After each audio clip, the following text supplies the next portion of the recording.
Okay, we are live. I'm not sure who wants to start or if anyone has a jumping point, but we are good to go.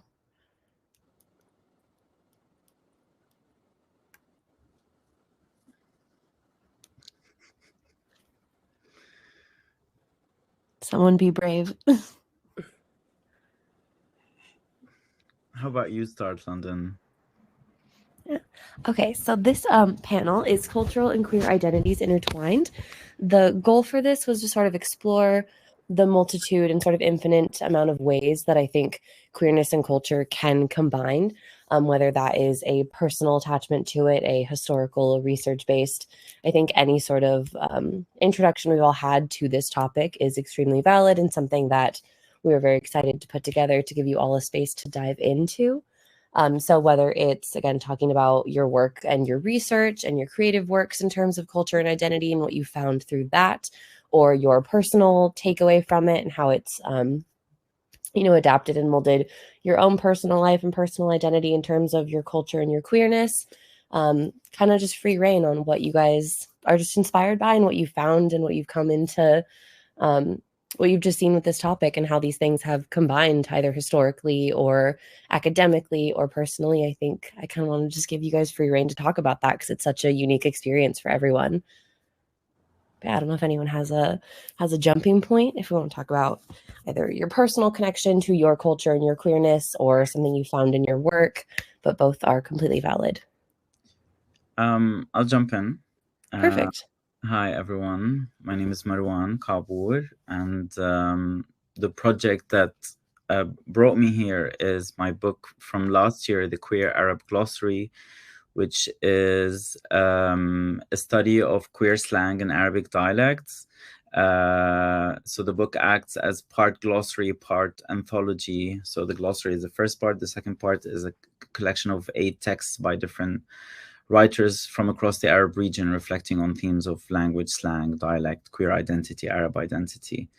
But what I would like to kind of touch on briefly is what led me to make the book, which is around 2019, I started a platform on Instagram called Tequeer, and it's a space that I attempt to collect, research, and recontextualize queer narratives in Arab history and pop culture. Well, the reason I felt compelled to do that, because I'm a graphic designer, that's kind of my background. Writing is, or research is something that came later to me in life, is I think I was observing, or maybe I should mention I'm Lebanese. I was born and raised in Beirut, and in 2011 I relocated to the UK, to London, where I still live. And after having lived an X amount of years in London, 2 things kind of transpired. The first is, as much as I try to engage with the collective queer community, there were always things that we will just never align on, which is kind of okay. Like I could celebrate Stonewall, and I could celebrate Marsha P. Johnson, and I could celebrate, the Gay Liberation Front in the UK, but those never felt like my own achievements, my own landmarks, my own martyrs, my own tragedies.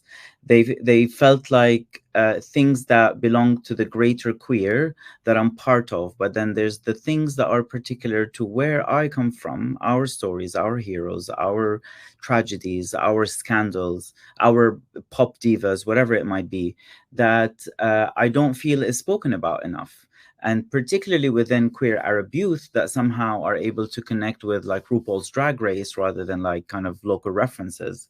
So my impulse to create Tequeer, and out of which the Queer Arab Glossary was born, was a way to kind of force my side of the story into the greater narrative and say, queerness is this thing that evades definition and evades limitation, and it's an ever-flowing, ever-changing body. And the more we try to specify it, which I feel is what we were trying to do a lot over the last few years, is to kind of kill it. So I want to complicate the situation. I want to kind of add a spanner in the works and say, here's another way that we could be queer or that we can express queerness. And that deserves to be looked at as much as it is to look at Western forms of queerness. So those are my 2 cents.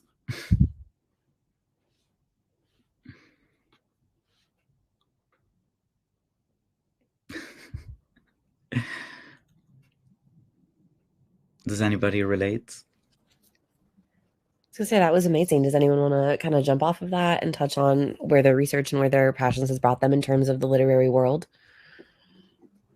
Yeah, I'll jump in. I am William O. Tyler. I am one of the co-editors, along with Victor, who's also here, of the We Belong anthology, which is an all queer, all Black sci-fi fantasy comics anthology. And we kind of jumped into that for similar reasons. We jumped into creating this comic anthology because we would see anthologies that were Black comic anthologies that had a little bit of queerness in it, and we would see queer anthologies that had a little bit of Blackness in it, but it wasn't something that was really speaking to us and who we felt like, what we felt like we wanted to see out in the world. And so Victor came up with this idea and asked me to co-edit with him, and we ended up creating this book that we wanted to make sure was focused on queer Blackness, but also the diversity within queer Blackness, because as you were saying, the more you try to define it, the more you kill it. You know, the diversity is what's important in all of it. And all of the different aspects that you can be as far as being queer and as far as being Black.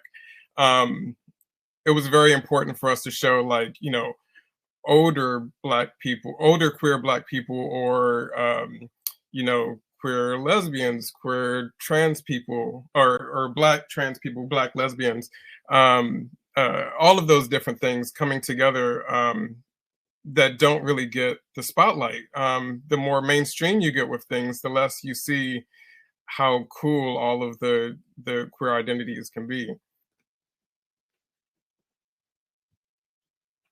I'll just quickly add to that in the sense of, you know, hitting in the fantasy sci-fi genre is something, again, that we're not really seen in a lot. And so to have us in that genre, to open people's eyes to see more Black faces, Black queer faces in that genre, will hopefully inspire other Black creators to want to work in that genre as well. They don't have to be stuck in one little pigeonhole part of telling stories. They can really expand their minds as well as their creativity, thinking about being a part of those particular genres. And the interesting thing was, as William and I was working with our artists and creators, we saw a little bit of, you know, that traditional, let me use Greek mythology, let me use something that's very familiar. And we challenged them to, like, no, look into African mythology, look in different mythologies that really kind of come from where we come from, and kind of put that out there for people to see and to maybe even explore more and learn more about. So that was kind of a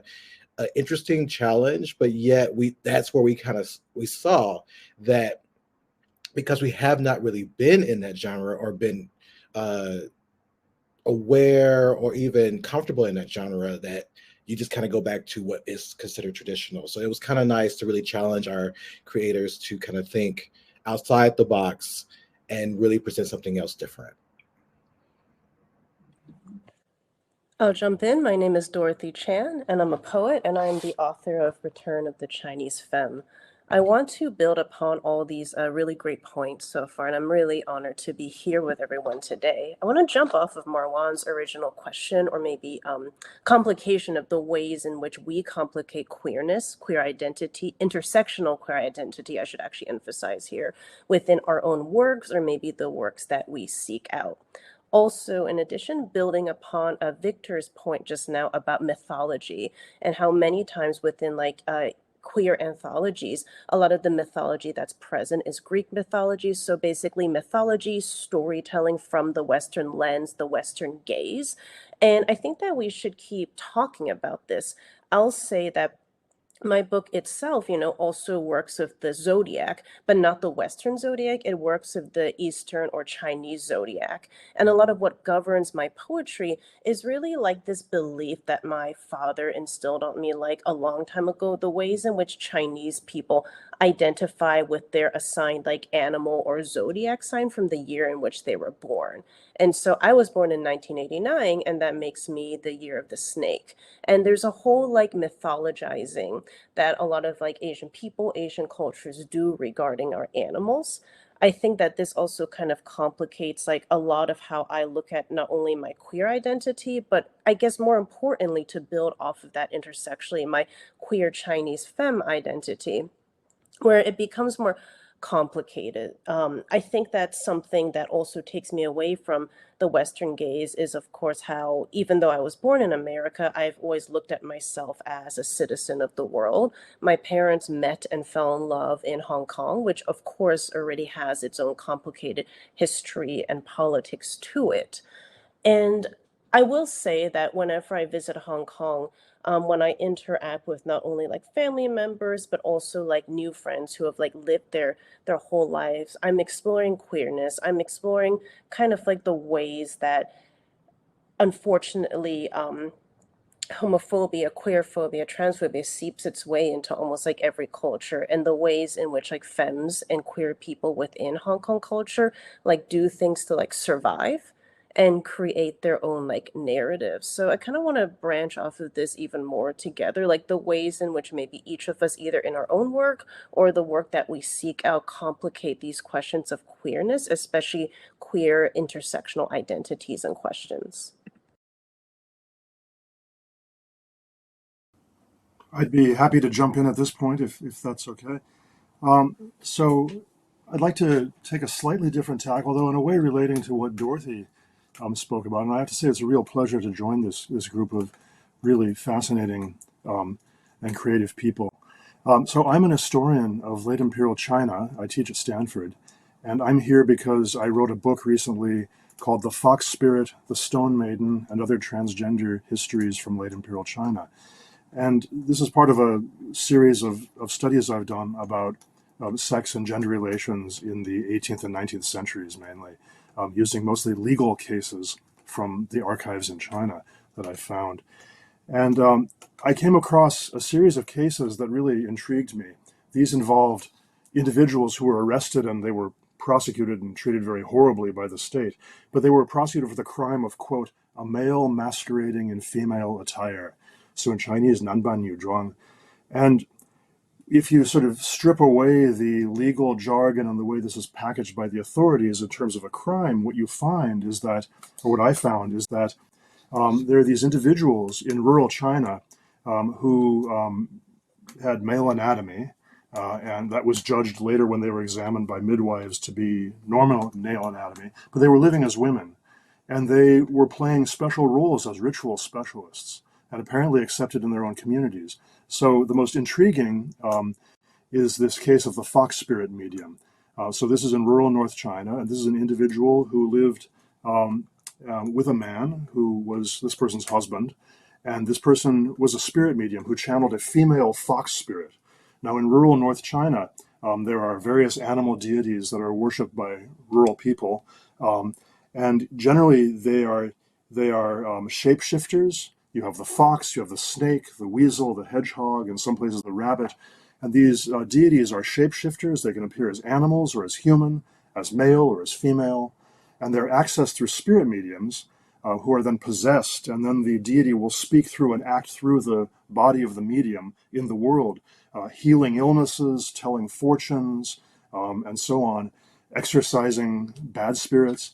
And this individual that I found was living as a woman and was channeling this female fox spirit to heal illnesses and played a valuable role in their community for years. They were discovered by the authorities for sort of an accidental reason, arrested along with their husband, and then exposed, outed, if you will, and then they were interrogated under torture and finally put to death. A really horrible, horrifying case of persecution. And yet, if you can look past that, what in a sense the more important story is what's going on in this community, where you have people like this who are living their lives and playing valuable roles in their communities and are valued and respected. And so I found various examples of this in my Chinese cases, and this of course speaks to a larger theme. I'm not the first person who's pointed this out. I'm sure all of us are aware of this, that on the one hand, transgender people have often been treated, they've been demonized, right? And this is all too familiar from our own horrible political environment today, where transphobia and persecution seem to be worsening by the day. So you have this demonization theme, which has also existed in China in the law.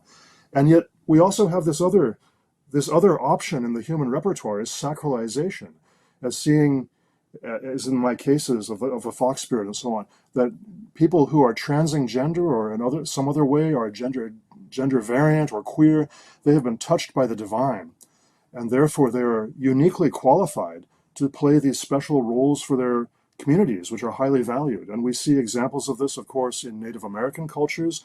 Some use the term two-spirit, although there's a controversy around that term. Each of these cultures has its own vocabulary that's appropriate. We find in South Asia the hijras. These are individuals usually assigned male at birth, but then who grow into these special ritual roles. Often they have been emasculated. They live in communities, in temples, and they serve a goddess, a particular goddess. And these individuals are seen as having special abilities, kind of sacred qualities that enhance fertility. And so one of the most important roles is they will be invited to dance and perform to celebrate the birth of a baby boy, which is seen as enhancing this child's fertility and prospects in the future. We see this in Southeast Asia, in many different cultures in Southeast Asia. There are gender transing shamans who play important roles in cults for female deities.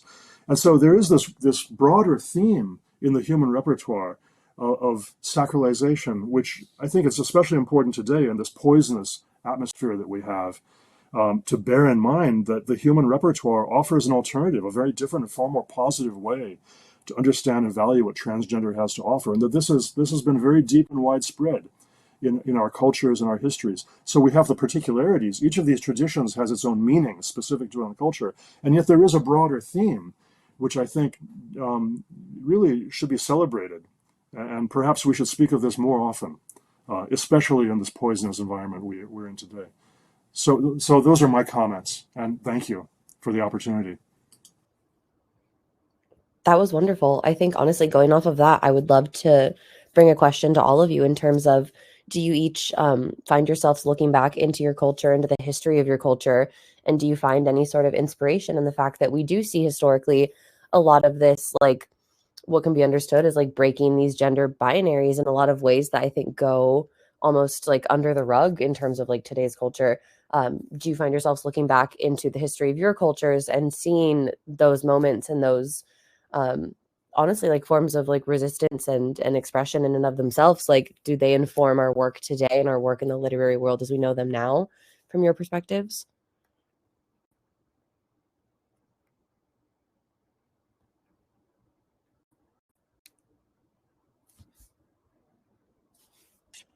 So I'll jump right in. Thanks so much for that question, London. I often think about the ways in which my love of my culture and my love of my upbringing and my love of simply being the child of immigrants not only drives my writing, but allows me to be funny in a way that is like resisting a lot of like cultural and societal norms within my work. And within those ways, I have always resisted like this kind of binary mode of thinking. I think that maybe this question can also be applied into our own, not only the literature that we seek out or the literature that we're researching or that we teach, but also how does that influence our own personal narratives as queer people. And something that really means a lot to me within being Chinese and thinking about the ways in which I'm really fucking a lot with like queerness, but also like these gender binaries, is a fond memory I have. And I'll quickly tell a personal story and kind of like wrap it all together. Like a fond memory I have of like growing up as a kid of immigrants in America is both of my parents, coming from Hong Kong. They really sacrificed a lot so that me and my half brother could have more educational opportunities here. And I think very fondly back of winters when my parents and I would go to Chinatowns in either New York or Philadelphia. And when the new year was like coming, my dad would take me to the bookstore. and he would show me all the Chinese zodiac books, which kind of predict your fortune for the next year, depending on not only your animal, but the time in which you were born. And it gets very, very, very specific. Like these are like experts within my culture. And what's funny is that this symbolism, this image, or just simply being the year of the snake, as someone who was socialized like as a woman throughout like my life, has greatly influenced my poetry, and it's also greatly influenced a lot of the intersectional feminism I not only teach but also apply, and it's the kind of community that I seek out. So once again, going back to some of the original points, like mythology really drives so much of our cultural narratives. And if we can get a way to move away from like this Western lens into different lenses, I think that we can then develop maybe this form of beautiful, poetic, artistic, even sometimes humorous, because we do need humor in dark times within our work. It's a kind of resistance. Again, it's a kind of resistance that can exist. And I think a lot about how my father, even to this day, constantly talks about how, he's a man and he was born in the year of the tiger. And my mother is this perfect woman and she's more feminine and soft because she was born in the year of the rabbit. And then he's never really known like what to do with me. And I understand that that is a very personal narrative.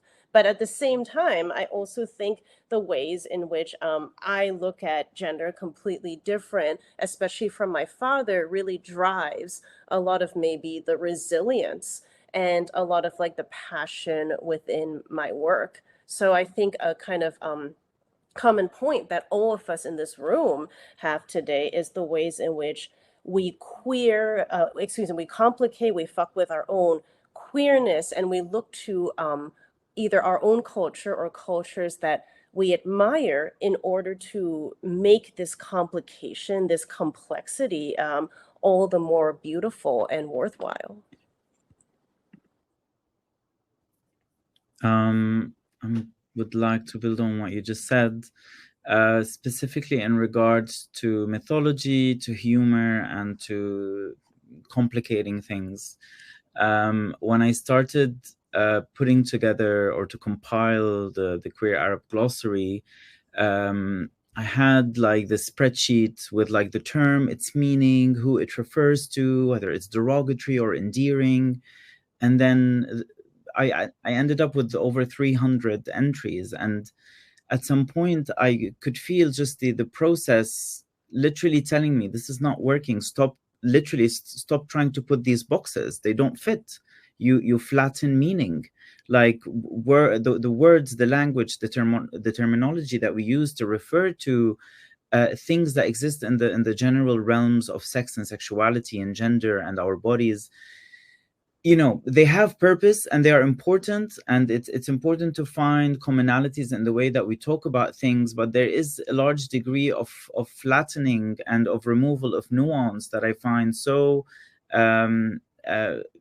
kind of detrimental to the way that we address queerness, particularly in a non-Western lens, because the language that we use, like language we use around technology, for example, it comes from generally like the English language, because like the technology that has dominated the last few decades comes from the West. Same goes with like discourse around queerness. So we end up using the terminology and just, maybe making them, the Arabic version of transgender, the Chinese version of non-binary, instead of like finding lexicon that kind of addresses the particularities or the lack of particularity. With the book specifically, with my book, in addition to collating this lexicon and to kind of opening up meanings rather than to define, I was particularly also interested in introducing a visual aspect. As queer Arabs, our history is long and well documented, I would say, even if it's not accessible in that sense, but we lack kind of we lack the mythology. We lack the stories that you tell each other as this kind of glue that brings the communities together. So once I finished collating the glossary, I collaborated with an incredible Palestinian illustrator called Haytham Haddad, and we sat together and we worked on bringing these terms to life. sorry, I'm just gonna show you very quickly. This is the book, and then like with every few pages you have like, whoop, you have these like terms that have been brought to life of just to as an attempt to populate the queer imaginary with mythological creatures, with villains and clowns and beauty queens and heroes and whatever it might be, because then at some point that will embed itself in like the collective queer Arab consciousness, and we are able to kind of anchor our sense within that mythology that feeds off of our own experience. And I think the written and the visual mythology is incredibly kind of has a way to tap into the minds beyond the academic, beyond the, you know, the well-versed, but something a bit more like touches the soul. Thank you so much. I appreciate you showing us those images too, because I think you're doing such a beautiful thing combining, you know, language and art in this way, and like making it more I don't know, just so nothing is so singular, and by providing the artwork behind these words, I think there's so much you are introducing people to through that in ways that isn't just, you know, on paper through vocabulary and things like that. With a lot of humor, I would like to add, like there's something about the project takes itself incredibly seriously, but it allows itself to be funny, and it allows itself to be like borderline problematic, because we are complex like that. We are not these, you know, like pure queer entities. We are a bit fucked up sometimes, and it's important for the mythology to embody that. Yeah, I think that kind of resonates with what Dorothy was saying in terms of there is a humor that will come out of it naturally, and that we deserve to have out of it, quite frankly, especially in terms of queerness and how there's a lot of, you know, villainization and this idea of we're not perfect, so therefore we are inherently evil or inherently something, but we're not perfect, and that's a beautiful thing, and we're allowed to not be, and in that it's funny and it's shitty and it's silly and all these things. And so I think all of that needs to be embodied and coming from the voices within the community themselves. That's the most important place to be able to put that forward. And I think something you said resonated with me, and I wanted to kind of actually jump to Victor and William in regards to you guys putting together the comic that you did, in terms of the visual aspect, you know, going hand in hand with the like verbalization of literature and how those connect, and like just what your guys' perspective is on how you're able to embody that with your anthology. I would love to hear more about that.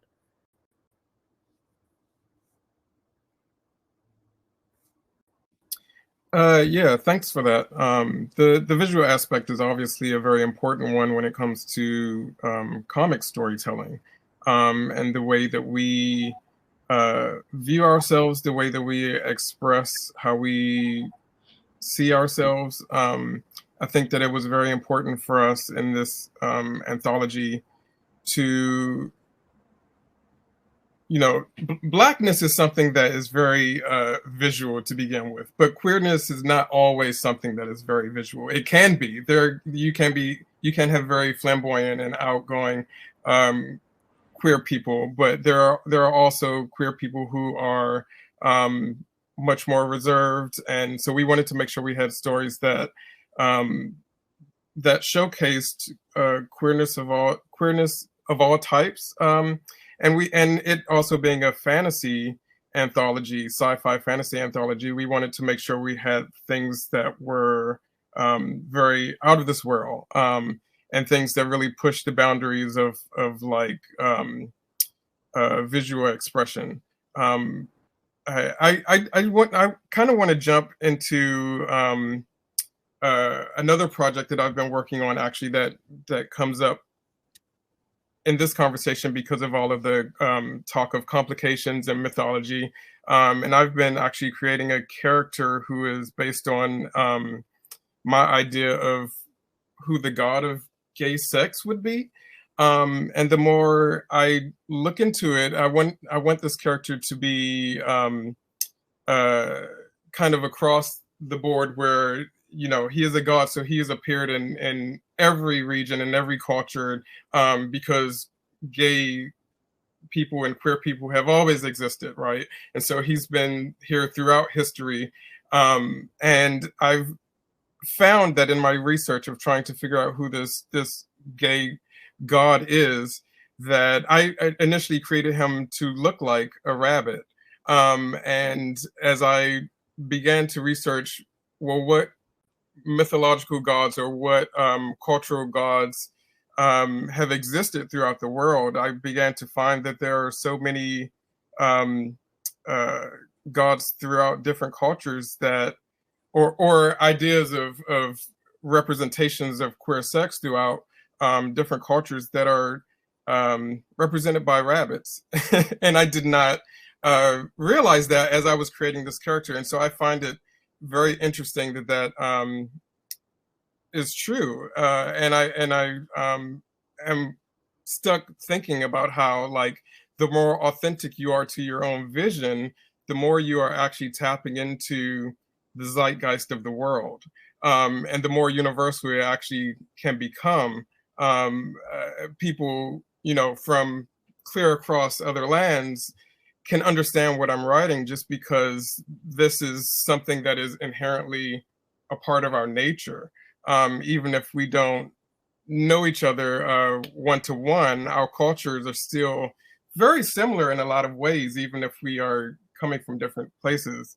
I just wanted to add that in there. I am finding this discussion very interesting. I'm loving it.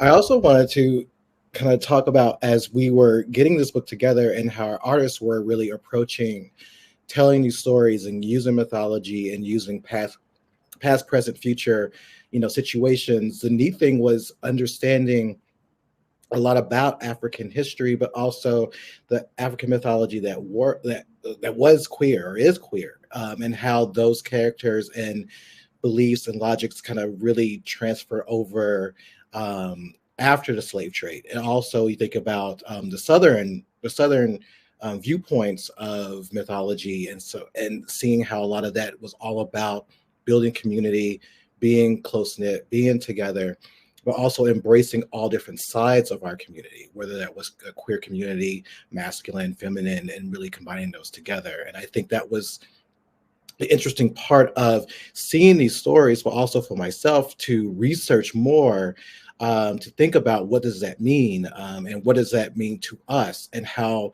that transcends from Africa to, you know, the South, and how that really played a lot with how some of our stories were created. And I know as I was thinking of a story for the book, I wanted to play on those mythologies that really brought together that queerness that we don't often hear about, but it was there in Egyptian backgrounds as well as African backgrounds that kind of came over during kind of slavery, in the sense of them using, like, hey, this combination of us working together, being a community, to have hope and also have a sense of survival was very important for us to keep moving on. And I sometimes feel sad that we kind of forgot the queer parts of that, but seeing that we are able to bring that back in our storytelling, I think that's very important, but also neat that we can point back to something that kind of shows where we were at a time of where we were happy, but also a time when we were at a very, very low point of our existence, and trying to build that in a way of really promoting community and how we move forward together as a community, and to be very strong in that community.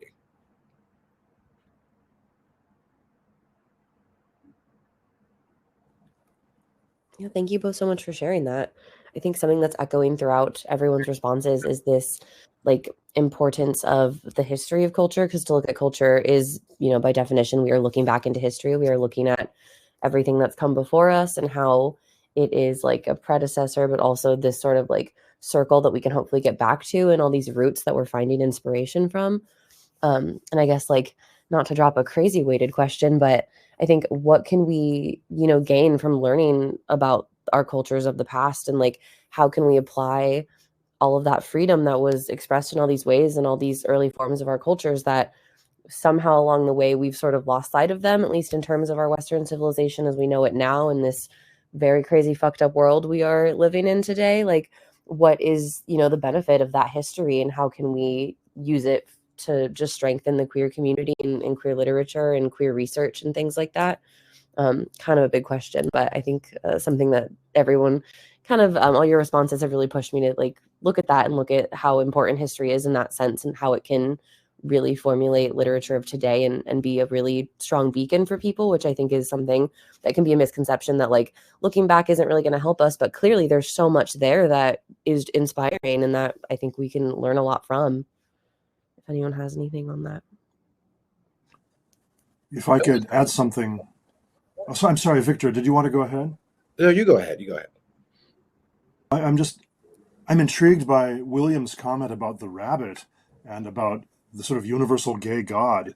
There is a Chinese version of this, as you may know this from your research, William.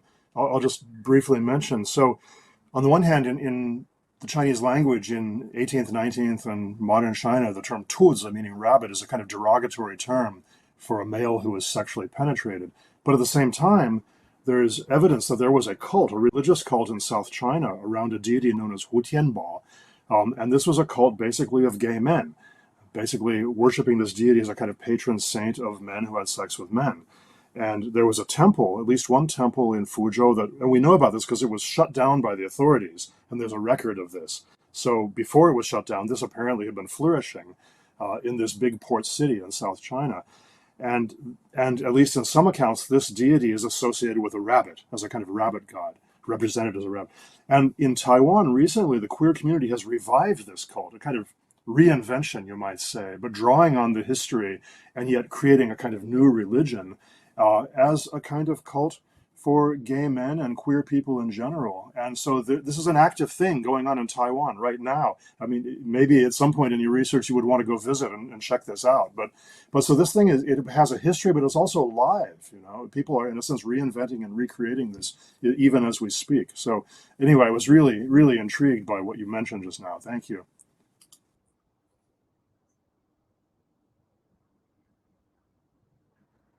I think what I would like to see is for us to kind of go back to how important storytelling is in our cultures and how that was a way of bringing people together, really building community and really getting us to organize and to move forward with what we need to do for change. And I think that was something that when I was researching a lot of things, especially I'm from the South, so reading a lot about Southern mythology, Southern Black mythology in a sense of what they believe and what they use to continue their journey forward. I would love to see that return to our generation now, you know, to look at the power of storytelling, but what that did to organize and to really strengthen the spirit of a community to move forward and to accomplish what they need to accomplish to survive. And you think about what we're going through right now, having that community is very important, especially in the queer community, to understand what's at stake, but also understand how we can really come together and stay strong together. And looking back in some of the research and things I've learned from African mythology and history, but also Black Southern history and mythology, that was very important for them. And I would like for us to kind of get back to a place where that becomes very important to us now to move forward.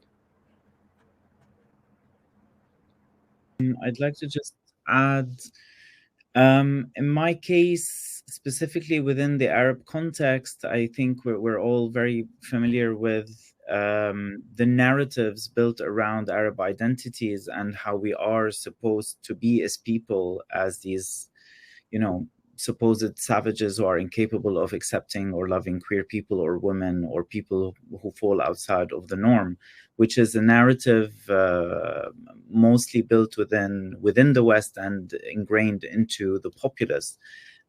So one part of my work is to try and challenge that and say history says otherwise, but also to try and bring back that history, because a lot of young queer Arab folk have swallowed the pill and actually believe that fallacy as well. They believe that we are intrinsically homophobic or incapable of accepting queer people, because all of the media they see, all of the movies that come from the West, and some from locally as well, have started to parrot that narrative. So it's mainly due to the due to the reason that these kids don't know their history. They don't know that we've had a lot of strides that we could build on. So with a lot of the work that I do with my archiving work, I get so much reaction from young people saying, we didn't even know this existed. So if young people don't know what their history is, how are they expected to build discourse to lead them into the future? If all that we have to, like, all of that concerns us is representation politics and identity politics, it's not going to get us anywhere. We need kind of real understanding of like what it is to exist in a non-normative sense in society, and not just have arguments about what's the right word and what's the right pronoun and what's the right, I want to have a pride parade or whatever. Fantastic, great, good job. But that has led us nowhere, in my opinion, as we stand. And I think because capitalism has co-opted all of that, has sucked any kind of sense of revolutionary spirit from it, and have spat it out into this kind of glorified, commercialized promotional campaign. So I think now more than ever, we need to kind of go back a bit and dig into that history and make it in the forefront. Yeah, I would love to add to that it's so easy to be swept up, especially for younger people, to be swept up by mainstream pop culture stuff, or like even American empire culture stuff. Like, for example, the first comic that I put out was about a white heterosexual couple. And it's like that I was thinking that I was thinking I needed to do what audiences wanted to see from me, as opposed to what I actually wanted to do, or what was authentic to my experience. And I find that it's very easy for younger people to just be swept up by thinking that they need to whitewash themselves or erase themselves in order to fit into what society wants them to be. And so I think that knowing our history, and also us as creatives expressing ourselves, helps everyone to be able to see that there's more than just what the pop culture has for you, or there's more than what mainstream has for you. You can be, whatever you want to be, whoever you need to be to, exist. To, my words are getting fumbled, but yeah.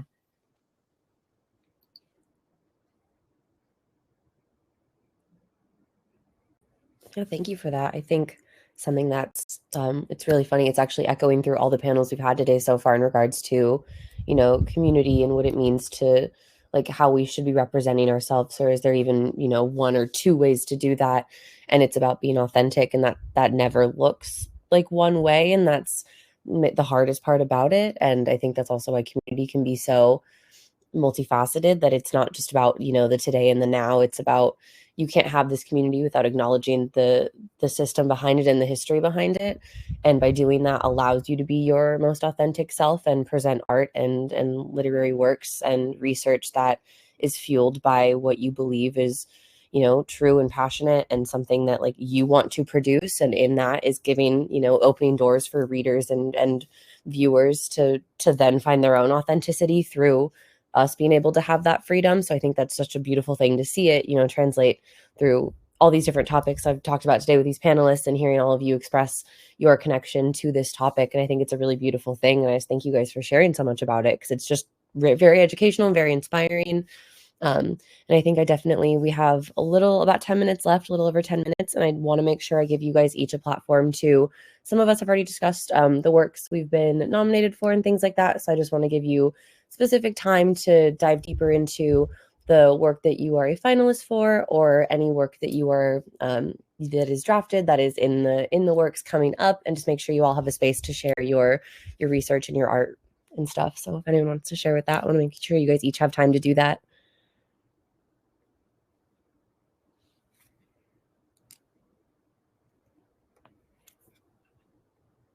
Hello. I already spoke at length about it, I feel, but just to kind of, in a nutshell, because I came into the world of publishing and writing kind of sideways after being a book designer. But my work, primarily my research practice, is intended to create an archive of queer narratives in Arab history and pop culture, and then disseminate projects that are accessible in whichever medium that might be.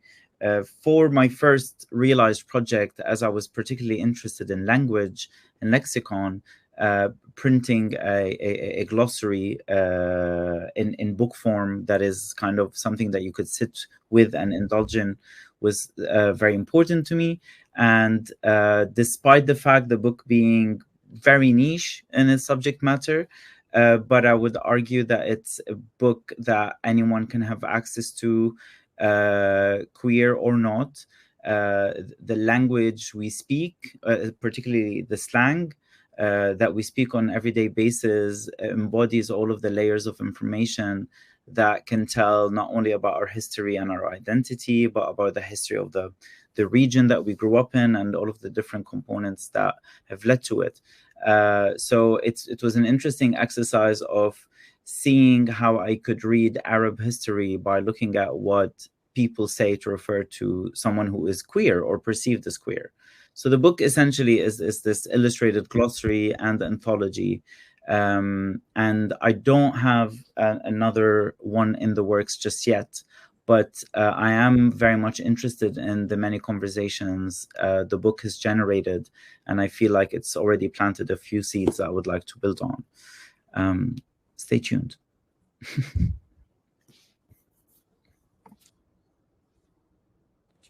I talked a little bit about my nominated book in my opening, but Return of the Chinese Femme with Deep Vellum, and I'm very, very grateful for my publisher and everyone I work with there, is my 5th book of poetry.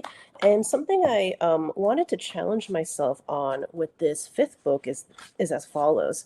I think that a lot of like queerness, you know, whether it manifests itself in like fashion, self-presentation, self-fashioning, self-preservation, even like drag and anything that becomes this sort of like fantastical, larger than life influence and manifestation is decadence. I think a lot about like excess and a lot about decadence when it comes to queerness and what queer people create, and even like not only like our own fluidity in our bodies and our sexuality and our identities, but also like our fluidity in our language, how we also make language richer, and yet again we also make language more humorous. We have so many instances historically and also within this moment where queer people and marginalized people reclaim language, make it their own, and kind of like throw that back at like the oppressor. And of course, that exists in almost every language, I believe.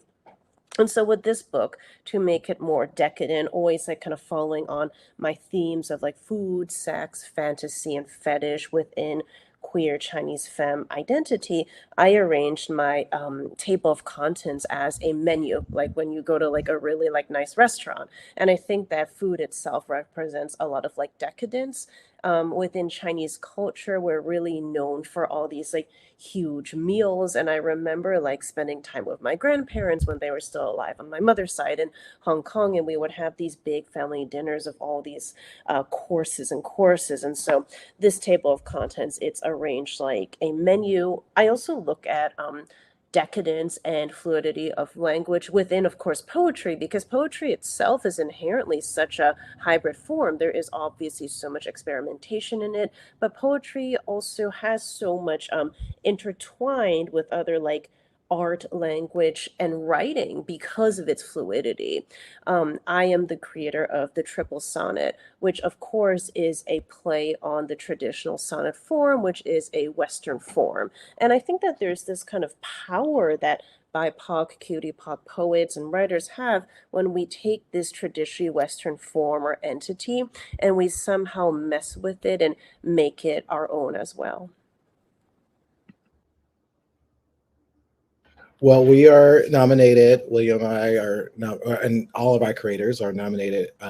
We Belong is nominated for LAMMYS, and we're really excited about that. And I think that it's going to, hopefully, we wanted the book to inspire queer people of color, especially Black queer creators and writers and artists, to tell more stories and open that door into exploring what those stories are, and really kind of challenge the narratives that have been put out there, especially about fantasy and sci-fi, and who owns that those genres, and how we can really change that in a lot of different ways. And in future works for myself, I know I'm working on something that is going to kind of more of a Black queer YA novel that's kind of focusing on Black queer people understanding witchcraft and being a part of a very powerful family of witchcraft, but challenging that in a sense of like looking at African history, African mythology, as well as Southern mythology as well, and really incorporating all those in that particular story, in hopes that people can see themselves a little bit differently, learn more about their history, and really enjoy the characters that are in the story, and kind of maybe even resonate with those characters. So hopefully I can get that out there for people to see, but also, inspire those young queer kids who didn't really see themselves in different stories, but now they can see themselves in more sci-fi and fantasy stories. That's something that I didn't see, which kind of really inspired the book We Belong, because we wanted to get that out there so more Black queer people can see themselves in different ways. And that is my hope with We Belong, as well as other works that I would do in the future. Yeah, I had the chance to meet Rupert Kennard while working on We Belong. And if you don't know who Rupert Kennard is, he is like a queer Black icon in the comic industry. He created the first ongoing queer Black comic strip characters. And I knew that when we were putting We Belong together, I wanted to spotlight him in a way that showcased our history. And I was able to meet him. We got to showcase him in We Belong. And then through our collaboration for that anthology, it came to light that he wanted to do a full book retrospective of his work.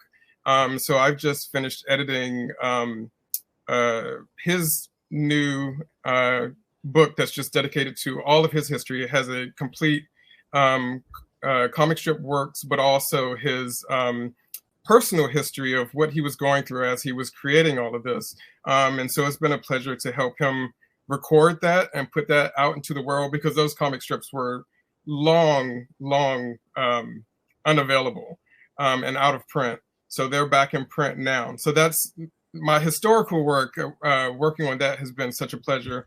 And then in addition to that, my new personal work, as I talked about a little bit with my queer god character, I'm now working on a fantasy comic that is all about kind of equating queerness to cryptids and monsters and things of a more natural nature, just showing how the closer you get to nature, the more powerful you are. The closer you get to your more natural state and who you really are, the more power you have in the world.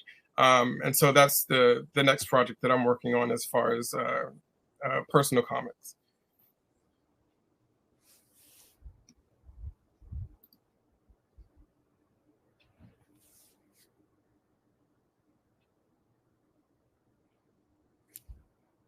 Amazing. Matthew, did you want to share anything before we are wrapping up in terms of the research you've done? Did you say me? Yes, sorry. So I'm working on a book. Actually, I've been sort of working on it in the background for a very long time. I've collected about 2,000 legal cases from 18th century China involving the prosecution of men who had sex with men. And this will be the basis for a kind of, what I'm trying to do is a kind of historical anthropology, you might say, of masculinities, but also of relationships between men, often long-term relationships between men in 18th century China. These often were among marginalized and poor people. China in this period had a very skewed sex ratio, where there were far more men than women, especially in poor communities. And that's one of the contexts, but we see other contexts as well. And so I have this large body of material, and I've been working through this. I was on sabbatical last year, and I made some progress, and I'm hoping that in the next year or two, I'll be able to finish this up. And it'll be a book-length study, basically, of what was sex between men in 18th century China, and what kinds of relationships, identities, alliances, how did people understand such relationships, how did they talk about them?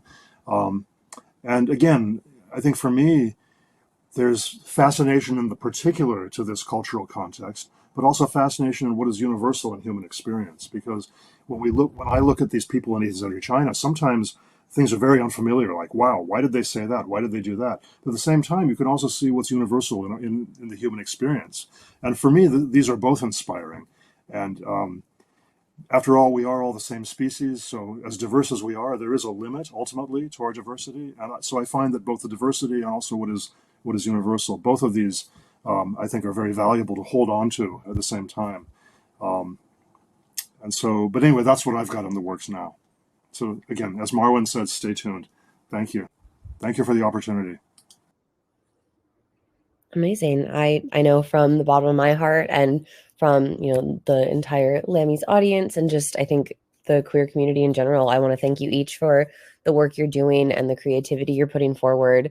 Because I think for me, as someone who is a grad student who is stepping into this world, I think it is so inspiring to see so much education and passion and transparency and just authenticity being just blossoming in all these ways. And so thank you guys each for just being so brave and inspiring. It's really so exciting and makes me want to dive into my own culture and my own queerness. And I can only assume that it's the same for anyone who's tuning into this or anyone who has the privilege of reading your works and all your research and all your creativity. And yeah, I just really thank you guys for taking the time to be here today. It's been so much fun talking to you all. Thank you so much for having us. Thank Of you. course. Everyone have a great rest of your weekend. And thank you again for being here. We appreciate all of your voices. Thank you. Thank you, Thank you. London. Thanks, everyone. Yeah, have a great one.